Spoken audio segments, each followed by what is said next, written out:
Reciban un cordial saludo. Mi nombre es Melissa Rentería. Pertenezco al proyecto de vinculación denominado Consultorio Jurídico Itinerante del Grupo de Investigación Jurídico Aplicado GRIJAX. En este video revisaremos brevemente los contenidos referentes a la violencia intrafamiliar. ¿Qué es la violencia intrafamiliar? La violencia intrafamiliar es cualquier tipo de actitud violenta repetitiva que se da por parte de un miembro de la familia hacia otro. Este tipo de violencia lo menciona el artículo 155 del COIP, denominado violencia contra la mujer o miembros del núcleo familiar. La Organización Mundial de la Salud, OMS, indica que alrededor de 1 de cada 3 mujeres en el mundo, es decir, el 35%, han sufrido violencia física y o sexual por parte de la pareja o de terceros, de las cuales el 65% son mujeres ecuatorianas. La violencia psicológica, según estadísticas, cuenta con un 56,9%. Eso quiere decir que este tipo de violencia es el más común dentro del núcleo familiar.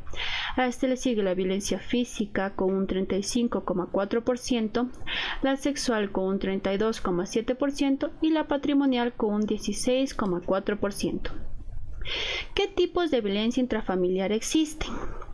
Como lo vimos anteriormente, entre los tipos de violencia intrafamiliar tenemos violencia física, psicológica, sexual y patrimonial. La violencia física son traumatismos que recibe el cuerpo de la persona violentada, entre los que pueden estar golpes, patadas, pellizcos, empujones o puñetazos. Este tipo de violencia es mencionada en el artículo 156 del COIP, denominado violencia física contra la mujer y miembros del núcleo familiar. En cuanto a la violencia psicológica, es toda agresión de carácter verbal que afecta a nivel psicológico y mental de la persona agredida. Entre estos pueden estar insultos, gritos, amenazas. Este tipo de violencia es mencionada en el artículo 157 del COIP, denominado violencia psicológica contra la mujer y miembros del núcleo familiar. Por otra parte, tenemos a la violencia sexual. Aquí el agresor implica fuerza física, así como la intimidación psicológica para forzar a una persona a realizar un acto sexual. Este tipo de violencia es mencionado en el artículo 158 del COIP, denominado violencia sexual contra la mujer y miembros del núcleo familiar. Por último, tenemos a la violencia patrimonial. Este tipo de violencia es muy difícil de identificar. Esta trata principalmente de la privación, destrucción, pérdida, así como el impedimento de disponer bienes. En este tipo de violencia existe incluso la limitación de recursos económicos necesarios para subsistir. Los ciclos de la violencia intrafamiliar.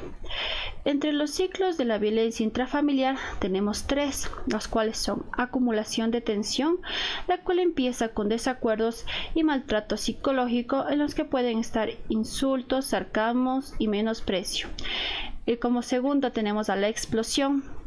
En esta etapa empiezan los diferentes tipos de agresiones, los que son malos tratos, golpes, abuso sexual. El arrepentimiento. En esta etapa, el agresor empieza a disculparse y promete no volver a maltratar a la víctima. Sin embargo, el ciclo se vuelve a repetir. ¿Qué podemos hacer en caso de violencia intrafamiliar? Como primer paso, para mantener seguros a usted y a su familia, es necesario dirigirse a la estación de policía más cercana para buscar protección, así como para reportar el abuso. Acudir al centro médico más cercano, esto con la finalidad de que se realice un reconocimiento y se determine los daños que la o las víctimas han sufrido. 3.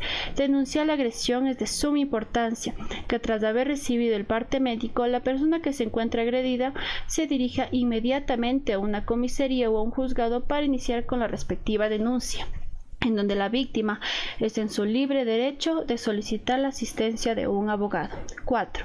Presentar una denuncia formal, para que de esta manera el juez pueda solicitar la extensión de una boleta de auxilio, como lo menciona el COIP en su artículo 558, literal 4. Extensión de una boleta de auxilio a favor de la víctima o de miembros del núcleo familiar en el caso de violencia contra la mujer o miembros del núcleo familiar, en donde la boleta de auxilio deberá ser emitida de manera inmediata. Podemos concluir que a pesar de que la violencia intrafamiliar llega a ser algo muy recurrente en el hogar, muchas veces no se llega a denunciar. Esto es debido a la falta de información, así como el miedo y la esperanza de que la persona agresora llegue a cambiar de actitud. Es de suma importancia que si usted se encuentra en este tipo de situaciones, busque ayuda profesional lo más pronto posible, ya que tanto usted como su familia deben estar y sentirse a salvo y tranquilos.